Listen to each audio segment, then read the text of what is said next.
Hello everyone and welcome back to my channel. So this video is about DSSSB Statistical Assistant. तो हमारा association of attributes जो topic था वो complete हो गया है. तो आप प्लेलिस्ट में जाके चेक कर सकते हैं. मैं आपको इसमें लिंक में शेयर कर दूंगी उसका प्लेलिस्ट कि आपको कहाँ पे जाके आपको आई गेस 4 to 5 क्लासेस है जिसमें आपका एसोसिएशन ऑफ एट्रीब्यूट कंप्लीट हो गया. तो आज हम स्टार्ट करने वाले हमारा नया topic that is game theory. ठीक है, तो मैंने आपको लास्ट स्टार्टिंग में जब सिलेबस दिखाया था तो उसमें इंपॉर्टेंट टॉपिक्स थे जैसे गेम थ्योरी है, असाइनमेंट है, ट्रांसपोर्टेशन है. तो ये सारी प्रॉब्लम्स थे, इससे रिलेटेड क्वेश्चंस आते हैं. एक आपको स्टैंडर्ड फॉर्म में क्वेश्चन आपने देखा होगा 2017 का क्वेश्चन पेपर है, तो उसमें इन टॉपिक्स से क्वेश्चन पूछे गए हैं. तो इसमें होता क्या है, गेम थ्योरी क्या है, एक तरीके से क्या होता है, गेम चल रहा होता है जिसमें 2 पार्टिसिपेंट्स होते हैं या 2 से ज़्यादा पार्टिसिपेंट्स हो सकते हैं, जैसे टीम ए टीम बी.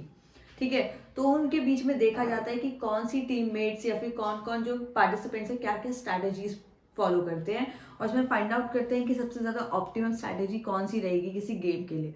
तो वो सारी चीज़ें हम गेम थ्योरी में पढ़ते हैं. ठीक है, तो सबसे पहले गेम थ्योरी में चीज़ है जो हम नॉर्मल कंसेप्ट है वो पढ़ते हैं, जैसे दैट इज प्लेयर. प्लेयर कौन होता है, each participant of a game is called as player. जो भी एक पार्टिसिपेंट्स होते हैं किसी गेम के उनको हम प्लेयर बोलते हैं. अब बात करते हैं स्ट्रैटेजीज. स्ट्रैटेजीज क्या होती हैं, of a player is the pre determined rule by which a player decide his course of action from the list of course of action during the game. तो क्या होता है, हमारे पास हम कोई गेम प्ले करने स्टार्ट करते हैं, मान लो कि चेस चल रहा है तो 2 पार्टिसिपेंट्स हैं, तो हर किसी की अपनी अपनी स्ट्रैटेजीज होती है. प्री डिटरमाइंड स्ट्रैटेजी वो पहले से प्री डिटरमाइंड करके चलते हैं, तो उनके पास लिस्ट होती है कोर्स ऑफ एक्शंस की. तो जो भी ऑप्टिमम एक्शन उनको सही लगता है वो उसको यूज करके अपना गेम स्टार्ट करते हैं या फिर उसको पूरे लास्ट तक कौन सी उनको स्ट्रैटेजीज फॉलो करनी होती है वो पहले से ही डिटरमाइन करते हैं. तो वो चीज़ होती है हमारी स्ट्रैटेजी. अब स्ट्रैटेजी भी 2 टाइप की है, एक है प्योर स्ट्रैटेजी, एक है मिक्स स्ट्रैटेजी. ठीक है, तो हम उनके बारे में पढ़ते हैं कि वो क्या होता है. तो सबसे पहले प्योर स्ट्रैटेजी का मतलब क्या है कि एक ऐसी स्ट्रैटेजी जो कि फिक्स है कि हम इसी को यूज करेंगे और जब भी हम इसको यूज कर रहे हैं अगर तो हमें प्रॉफिट होगा. तो उस केस में क्या होता है कि हम एक पर्टिकुलर कोर्स ऑफ एक्शन को फॉलो करते हैं और हम ये मान के चलते हैं कि हमें पता है कि दूसरा पार्टिसिपेंट क्या स्ट्रैटेजी फॉलो करने वाला है. तो जब हमें पता है कि दूसरा पार्टिसिपेंट क्या स्ट्रैटेजी फॉलो करने वाला है तो हम हमारी क्या है एक पर्टिकुलर स्ट्रैटेजी सेट कर लेते हैं कि जिससे हम जीतेंगे ही जीतेंगे. उसको बोलते हैं हमारी प्योर स्ट्रैटेजी. तो ये कौन सी टाइप ऑफ स्ट्रैटेजी होती है जिसमें हम पर्टिकुलर एक्शन को फॉलो करते हैं. वहीं पे हमारी एक होती है मिक्स्ड स्ट्रैटेजी. इसका मतलब क्या होता है कि हमारे सीरीज ऑफ एक्शंस हमारे पास होते हैं. ठीक है, अ सीरीज ऑफ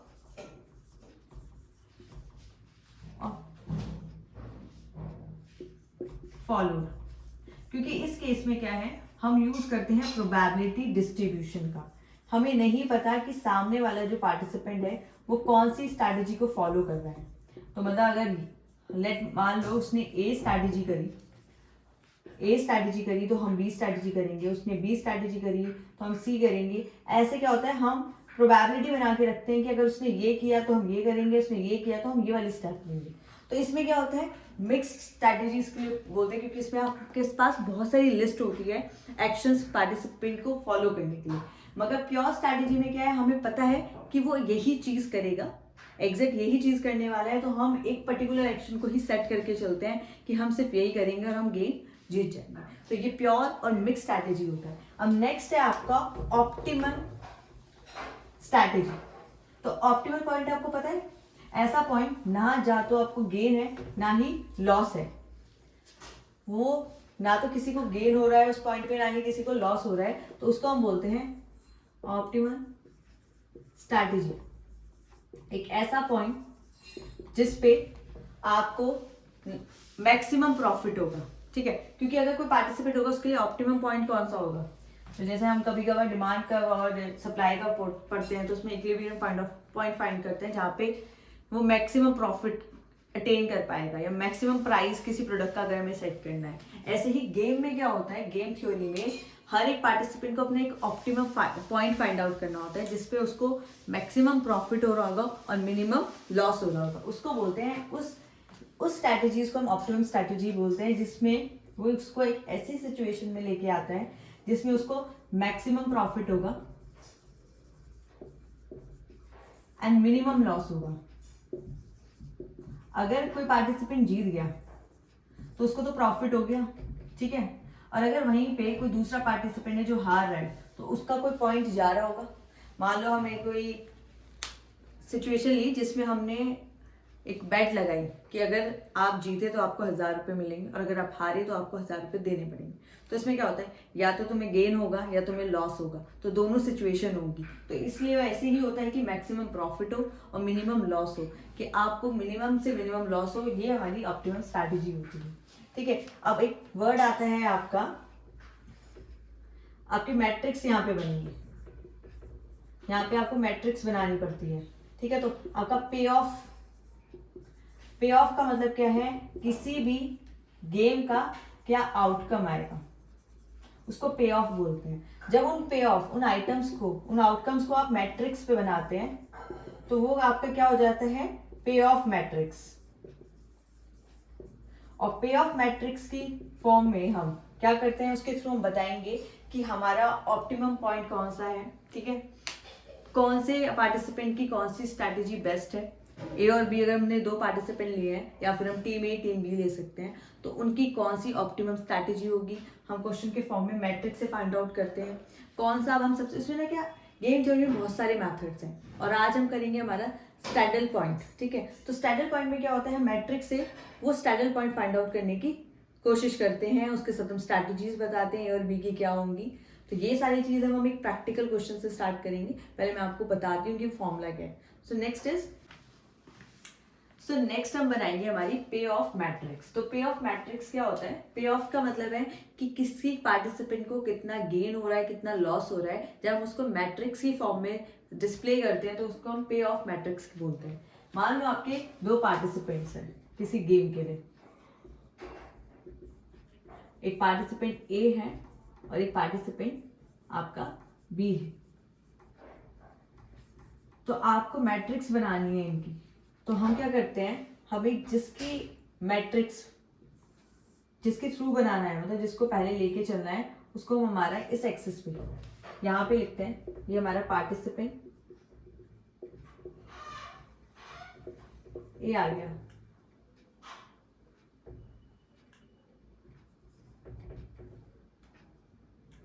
ठीक है। तो यहाँ पे पार्टिसिपेंट ए आ गया और यहाँ पे हमारा पार्टिसिपेंट बी आ जाएगा।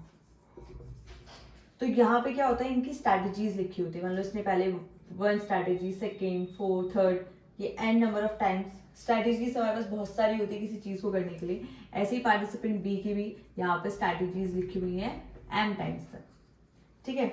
तो अब आपको क्या करना होता है, हम इसके ए के पॉइंट ऑफ व्यू से लेके चलते हैं कि जब इसने फर्स्ट स्ट्रैटेजी यूज करी होगी और बी ने भी अपनी कोई फर्स्ट स्ट्रैटेजी यूज करी होगी, ठीक है। तो मान लो इस केस में हमारे इसको पार्टिसिपेंट ए को गेन हुआ था तो हम उसको V11 से डिनोट कर रहे हैं। तो जो ये मैट्रिक्स मैं बना रही हूँ, ये मैट्रिक्स बन रही है ए के पॉइंट ऑफ व्यू से, मगर मतलब कि ये सिंगल मैट्रिक्स है, हम एक इंडिविजुअल पार्टिसिपेंट की बात कर रहे हैं, ठीक है।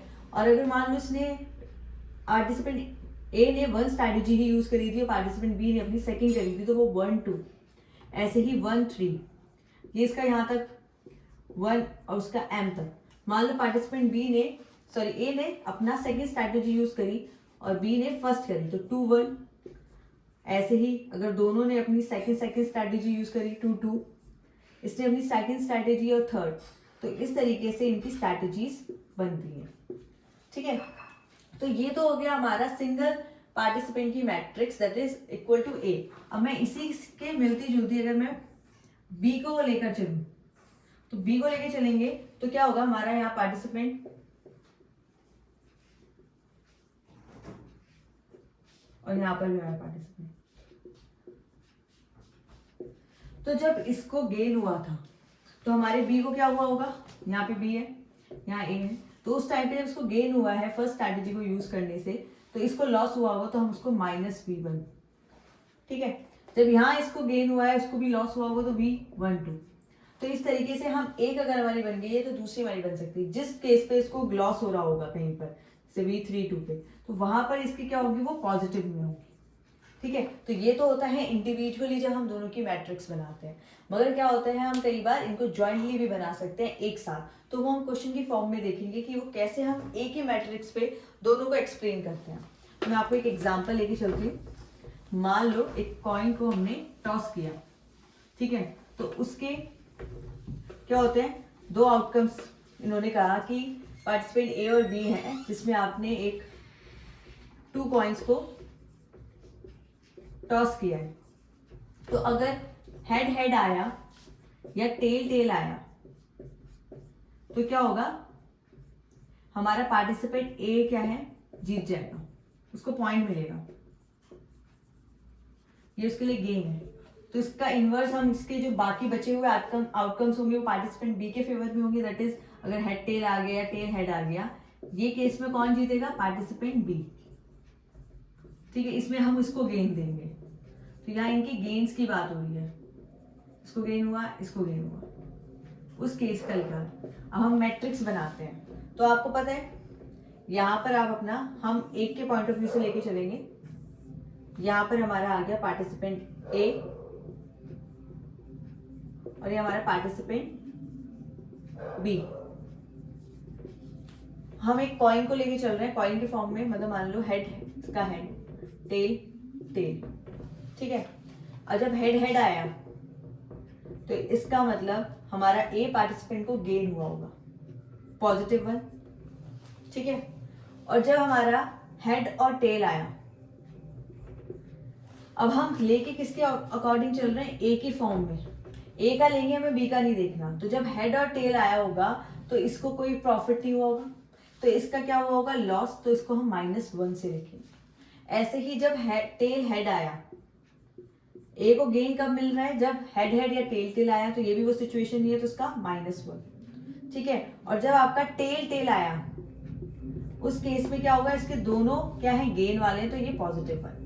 तो ए की मैट्रिक्स में हम ये, इससे हमें पता चल रहा है जब इसको प्रॉफिट हो रहा होगा तो मतलब बी को लॉस हो रहा होगा, जब इसको लॉस हुआ है मतलब कि बी को गेन हुआ होगा। ऐसे ही यहाँ पे जब इसको लॉस हुआ है बी को गेन हुआ होगा, जब इसको गेन हुआ है तो बी को लॉस हुआ होगा। तो हम एक से ही दूसरे को खुद ही अंडरस्टैंड कर सकते हैं कि दूसरे की सिचुएशन क्या रहेगी। तो ये हमारा होता है, इस तरीके से आपको बनानी होगी अपनी मैट्रिक्स, ठीक है। हम इस पे क्वेश्चन करेंगे, तो इसमें इंपॉर्टेंट चीजें हैं वो फाइंड आउट करेंगे। अभी फिलहाल के लिए मैंने आपको ये बताया, हम नेक्स्ट हम इसके एक प्रैक्टिकल क्वेश्चन पे चलते हैं, ठीक है। So next is 2 person 0 sum game. अब हमने एक मैट्रिक्स बनाई थी जिसमें हमने 2 कॉइन्स को टॉस किया था, ए और बी पार्टिसिपेंट थे। तो हमारी मैट्रिक्स +1 -1 +1 -1 बनी। तो आप देखेंगे, अगर हम अपनी पहली रो को देखेंगे तो एक को गेन हुआ है और दूसरे को लॉस हुआ है। तो जब हम एक का गेन दूसरे का लॉस फाइंड आउट करते हैं तो हमें पता चलता है कि इक्वल्स टू वो 0 आया। मतलब जब जिस केस में इसको पॉजिटिव, इसको गेन हुआ होगा तो दूसरे को लॉस हुआ होगा, तो +1 -1 इक्वल्स टू 0, ठीक है। ऐसे ही जब इसको लॉस हुआ है तो दूसरे को गेन हुआ होगा, तो ये भी इक्वल्स टू 0 आ जाएगा। तो ये है 2 पर्सन 0 सम गेम। तो मतलब एक को गेन हुआ है तो दूसरे को लॉस हुआ होगा, तो दोनों का, अगर किसी को 10 का गेन हुआ है तो 10 रुपए किसी और से लिए होंगे जिससे के साथ उसकी बेट लगी हुई होगी, तो उसके -10 होंगे। और हम जब उनका टोटल निकाल के देखेंगे तो वो 0 के इक्वल आएगा। तो इसका मतलब है 2 पर्सन गेम जो होता है वो 0 सम गेम है, ठीक है। अब इसमें आती है 2 इंपॉर्टेंट चीजें जो आपके, जब हम पॉइंट्स फाइंड आउट करते हैं उसमें यूज होते हैं। तो सबसे पहले है आपका मैक्सिमम क्राइटेरिया।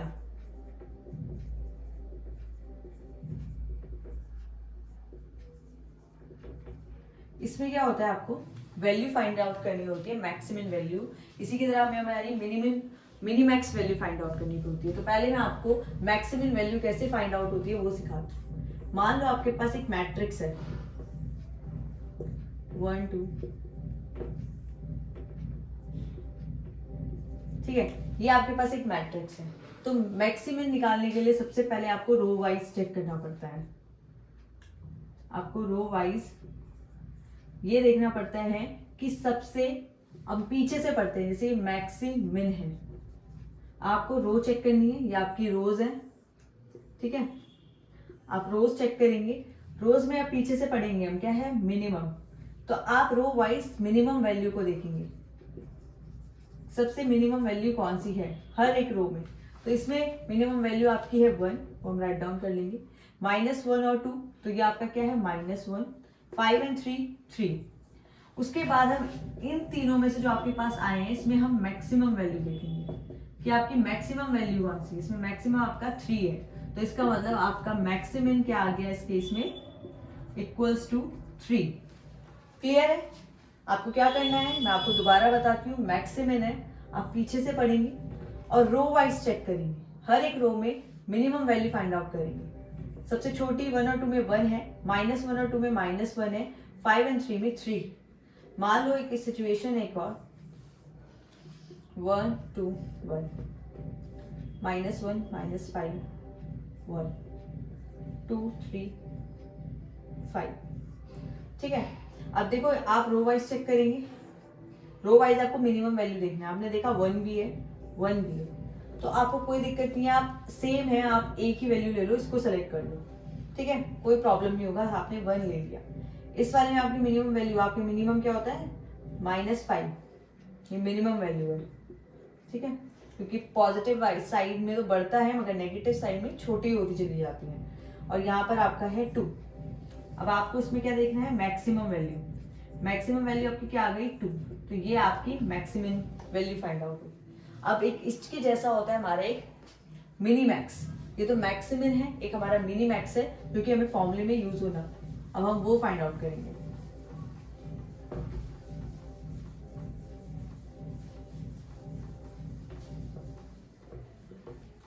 अब हम करेंगे हमारा मिनी मैक्स। मान लो एक मैट्रिक्स बनाएंगे मैंने दोबारा 1 2 -2 -1 एंड 3 4। अब हम मिनी मैक्स में मैक्सिमम में हमने क्या किया था रो वाइज देखा था, इसमें हम कॉलम वाइज देखेंगे। हम एक एक कॉलम लेंगे, कॉलम है ठीक है, हमने कॉलम लिए। पहले हम फर्स्ट कॉलम चेक करेंगे और पीछे से पढ़ेंगे मैक्सिमम लिखा हुआ है, तो कॉलम में हम जो मैक्सिमम वैल्यू होगी वो 1 -2 एंड 3। मैक्सिमम आपका क्या है 3। 2 -1 4, मैक्सिमम आपका क्या है 4। फिर इसमें आप चूज करेंगे, आगे पढ़ेंगे क्या मिनिमम वैल्यू, कि आपकी मिनिमम वैल्यू क्या है। तो मिनिमम इसमें क्या है 3, तो यही आपका क्या हो जाएगा मिनी मैक्स। मिनी मैक्स आपका आ गया 3। आई होप आपको क्लियर होगा। इसमें भी अगर मान लो एक ही रो में सेम नंबर आ गए -1 हमें क्या मैक्सिमम चाहिए होता है -1 -5 2 3 4। रो वाइज देखेंगे -1 -5, तो -1 हमें मैक्सिमम वैल्यू देखना है। ठीक है, तो -1 दोनों सेम है तो हमें एक ही ले लेंगे। मान लो हमने ये सेट कर दिया, ठीक है, कोई प्रॉब्लम नहीं, दोनों ही सेम, दोनों ही मैक्सिमम वैल्यू है तो हमने एक लिख लिया बस। ऐसे ही हम इसमें चेक करेंगे, इसमें आपकी मैक्सिमम वैल्यू क्या है 4। फिर आपको इनमें से चूज क्या करना है मिनिमम वैल्यू।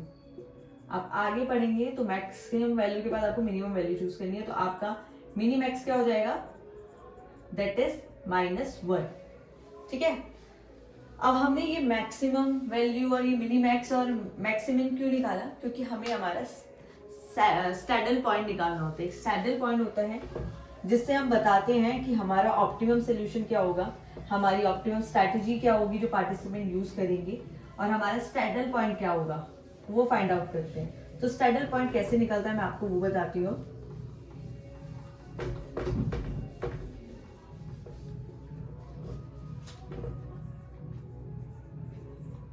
सैडल पॉइंट, इसका मतलब क्या होता है, सैडल पॉइंट तब आता है जब आपकी मिनी मैक्स और जो आपका मैक्सिमम है ये दोनों वैल्यू क्या होंगी सेम आएंगी। इसका मतलब जो आपको एक मैट्रिक्स दी गई होगी उसमें कोई सैडल पॉइंट होगा। सैडल पॉइंट तभी होता है जब मिनी मैक्स की वैल्यू और मैक्सिमम की वैल्यू दोनों सेम आती है। ठीक है, तो अब हम एक क्वेश्चन लेंगे जिसमें हम देखेंगे कि क्या ये दोनों वैल्यू सेम आई है नहीं है। अगर किसी क्वेश्चन में दोनों वैल्यू सेम आती हैं, इसका मतलब कि उसमें सैडल पॉइंट है और उससे हम अपनी स्ट्रैटेजी फाइंड आउट कर लेंगे कौन सी ऑप्टिमम स्ट्रैटेजी होगी। और अगर किसी क्वेश्चन में सैडल पॉइंट नहीं आया, मतलब कि दोनों एक दूसरे के इक्वल नहीं आए, तो जो इसके बाद और गेम थ्योरी के फॉर्मुलेज हैं हम उनको यूज करेंगे। मगर सबसे पहले हम जल्दी से अपना सैडल पॉइंट निकाल के चेक कर लेते हैं क्या ये हमारा सैडल पॉइंट निकल पाएगा। निकल गया तो वेल एंड गुड, आपका आंसर सॉल्व हो जाएगा। नहीं हुआ तो हम नेक्स्ट जो फॉर्मूले होते हैं उन पे मूव करेंगे।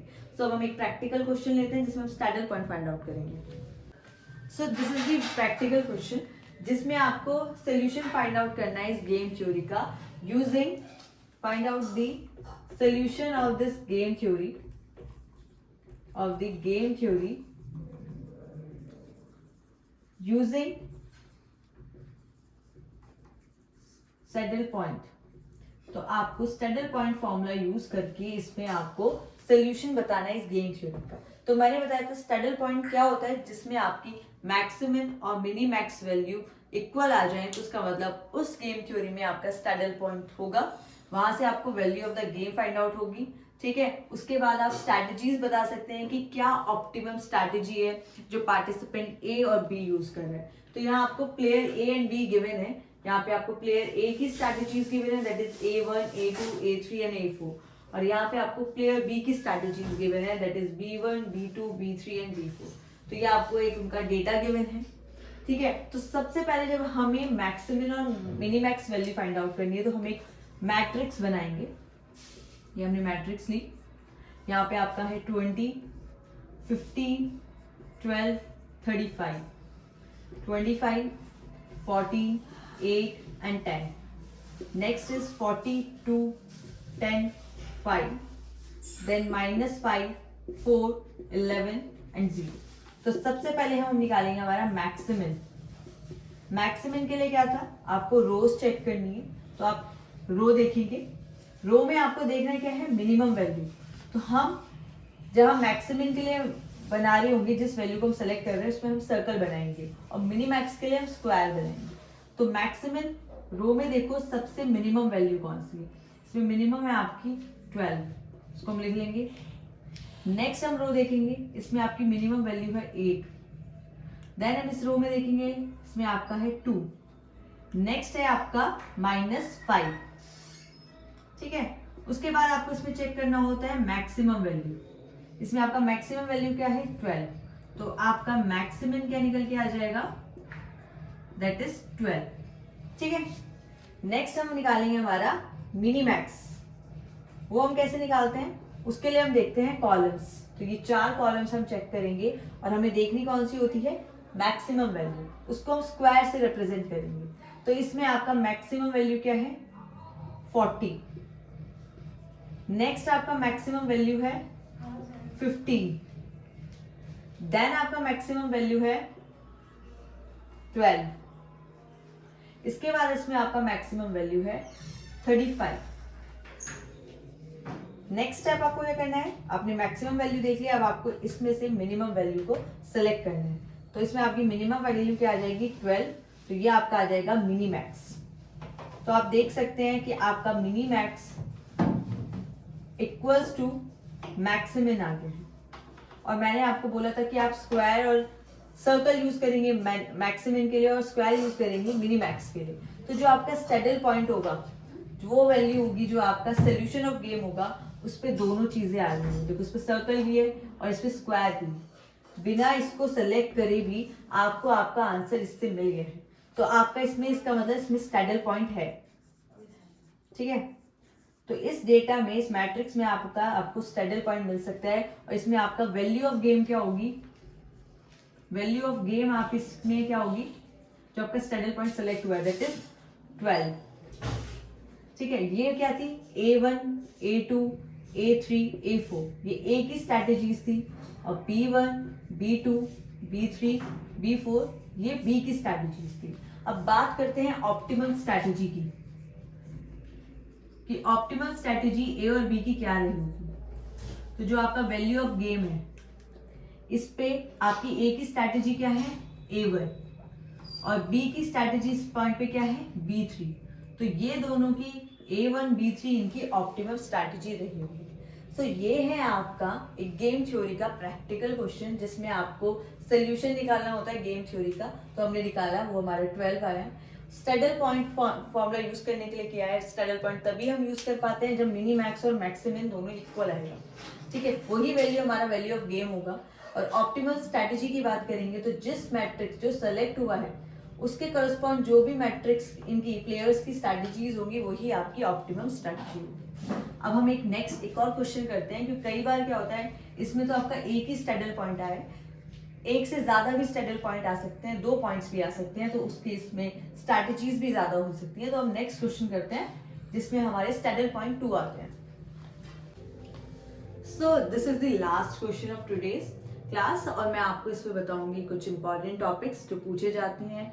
अभी तो जो हमने डिस्कस किए हैं वही पॉइंट, इसके अलावा एक और पॉइंट है फेयर गेम, कि गेम फेयर है या फिर नहीं, उसके बारे में बात करेंगे।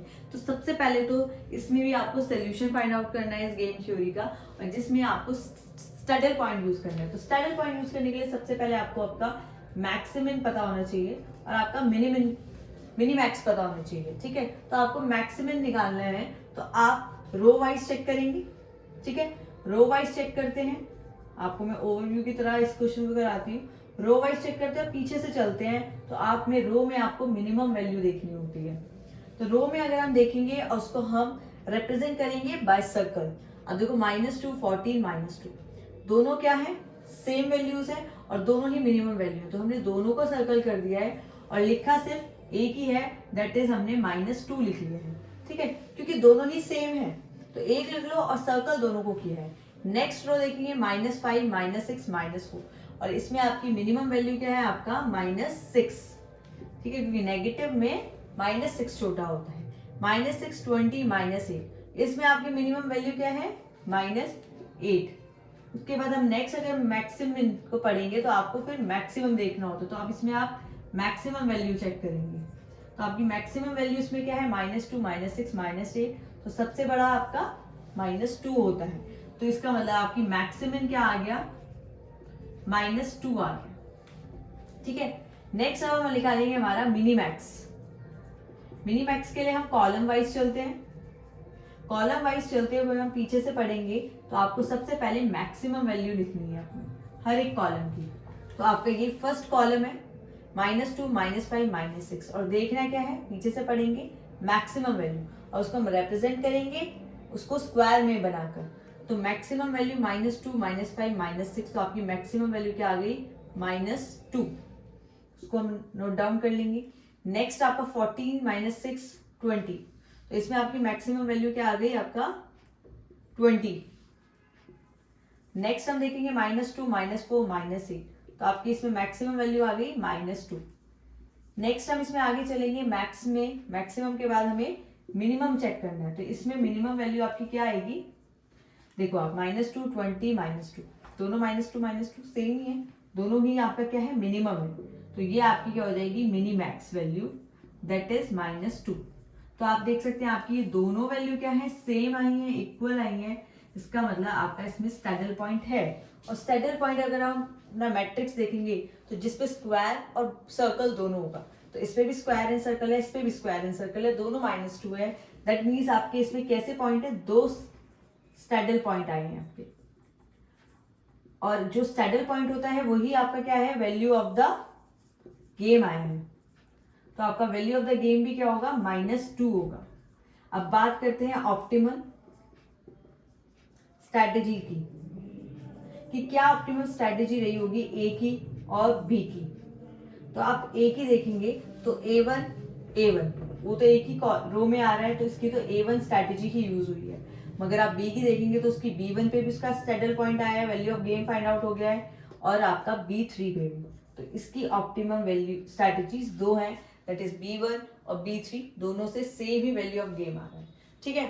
अब आपका नेक्स्ट अगर क्वेश्चन में क्या क्या पूछता है, आपको पूछता है solution of the game, that is value of the game, तो वो आपका आया -2। स्टैडल पॉइंट है या नहीं है, तो कितने पॉइंट्स है, तो हमने देखा इसमें 2 आए हैं। प्रीवियस क्वेश्चन में 1 स्टैडल पॉइंट था। Optimal strategies A and B की क्या रही होगी, हम वो बता देते हैं। नेक्स्ट आता है कि ये जो गेम है ये फेयर है या नहीं है। उस केस में क्या होता है कि आपकी मैक्सिमम और आपकी मिनी मैक्स और आपका वैल्यू ऑफ द गेम, ये सब 0 के इक्वल है। मतलब कि जो गेम चला है उसमें कोई भी चीजें गड़बड़ नहीं है, सारा चीज फेयर है, ठीक है, कोई भी इसमें गड़बड़ या किसी ने भी कोई धोखाधड़ी नहीं कही है, तो इस केस में आपकी मैक्सिमम मिनिमैक्स और वैल्यू क्या आना चाहिए, 0 आना चाहिए, ठीक है। और जिस केस में आपका मैक्सिमम मिनिमैक्स दोनों इक्वल आ रहे हैं, उस केस का मतलब है कि आप अगर अपनी यही स्ट्रैटेजी को फॉलो करेंगे तो आप पक्का जीत जाएंगे। तो वो होता है आपका प्योर स्ट्रैटेजी। जिस क्वेश्चन में आपका सैडल पॉइंट आया है, मतलब का मिनिमैक्स और मैक्सिमम दोनों इक्वल आया है, इसका मतलब वो कौन सी स्ट्रैटेजी यूज करी है, उन्होंने प्योर स्ट्रैटेजी करी है। मतलब कि वो डिटरमाइन स्ट्रैटेजी को यूज करते हुए चले, उनको पता था कि पार्टिसिपेंट भी ये करेगा ही करेगा, तो मैं अपनी यही स्ट्रैटेजी को फॉलो करूंगा। उसी केस में तब हमारा सैडल पॉइंट लग पाता है कि अगर वो प्योर स्ट्रैटेजी का केस होगा। अगर वो प्योर स्ट्रैटेजी का केस नहीं होगा, डिटरमाइन स्ट्रैटेजी का केस नहीं होगा, तो वहां पर आपका सैडल पॉइंट से आंसर नहीं आएगा। हम उसके लिए हमारे नेक्स्ट फॉर्मूले जो है उनको यूज करेंगे। So that's all about game theory. ये हमारा पार्ट 1 था इस लेक्चर का। आई होप आप लोगों को क्लियर हो गया होगा। मेन आपको उसमें सैडल पॉइंट बताना था। इससे पहले हमने बेसिक टर्म्स पढ़े थे कि प्लेयर क्या होता है, प्योर स्ट्रैटेजी क्या होता है, मिक्स स्ट्रैटेजी, ऑप्टिमम स्ट्रैटेजी, पे ऑफ मैट्रिक्स क्या होता है, हमारी पे ऑफ मैट्रिक्स है, इसके थ्रू हम कैसे कैसे सोल्यूशन फाइंड आउट करते हैं, ऑप्टिमम स्ट्रैटेजी फाइंड आउट करते हैं, value of game find out करते हैं by using saddle point. I hope आप लोगों को क्लियर हो गया होगा। You guys like this session, so please like share and subscribe my channel. और मैं आपको नेक्स्ट क्लास में मिलूंगी इसके फर्दर फॉर्मूला के ऊपर। सो बाय बाय एंड टाटा।